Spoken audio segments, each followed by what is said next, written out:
drilling holes in the bucket now so that flies can get in and maggots can get out.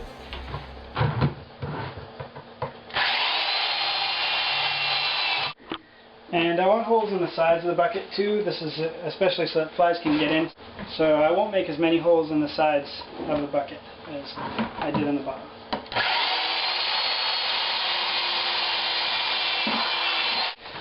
Holes are drilled in the bucket, drilled in the bottom of the bucket, drilled in the lid of the bucket. This is a pretty tight fitting lid. This comes it's a car shampoo bucket. Some buckets have screw top lids. I'd prefer that, but you know, whatever. And so now I'm going to put these meat scraps, which I got for free at the butcher's. I went there with my own container and a pair of gloves, and I looked real ready to pick through their trash bucket. And so I got that from them. And so what I'm going to do is line the bottom with some loose leaves and maybe bits of scraps from my compost pile, probably brown leaves, and then I'm going to put the meat in, and then I'm going to cover the top with loose leaves too. So the idea is that the flies will come in the top holes, they'll lay the eggs inside in the meat, the larvae will hatch in the meat, and they will instinctively go through the bottom holes to find, to go into the ground where they're supposed to pupate. But of course I'm going to catch them once they get out of the bottom, and I'm going to feed them to my chickens.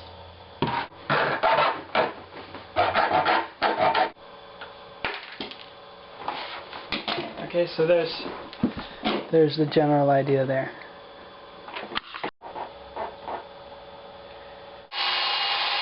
Well, I hope I didn't make those holes too big for these. Whatever. Lock washers. I like lock washers.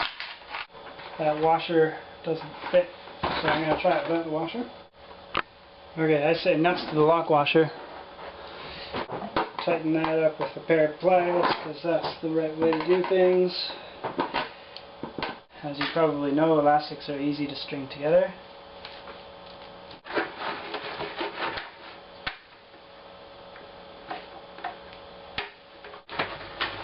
Like that.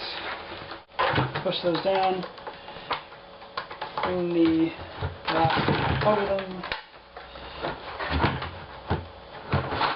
It's fail-safe and it's easy to remove. Because obviously it has holes here and I don't want the maggots to get out. I don't want to dirty up this bucket with maggots. I'm not sure. I gotta think about this. Just put that down. Strap out of this rubber that's going to, it's just going to be friendlier to the tree branch. I don't know how I'm going to tie that on yet, but we'll figure that out when we get there. So I've got a little some leaves and compost. That's all I'm going to put in the bottom. I want the maggots to be able to find their way through. Now hopefully they don't go through the side holes too much. I don't really want to breed flies in my neighborhood. But okay, here's the fun part.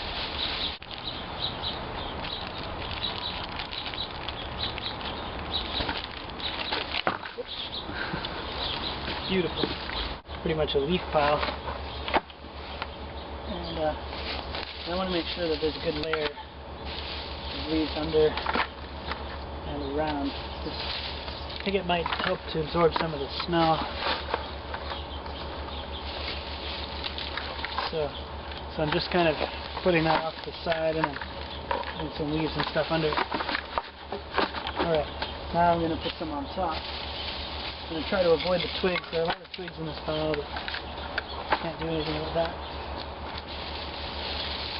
Okay, so you actually really can't see the carrion at all. People seem to throw trash in my compost pile as well. Get rid of some of that.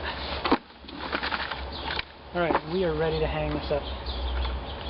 Oh, this is beautiful. So I took my rubber strap and I cut a hole in it, and I just tied the other end of the rope around this piece.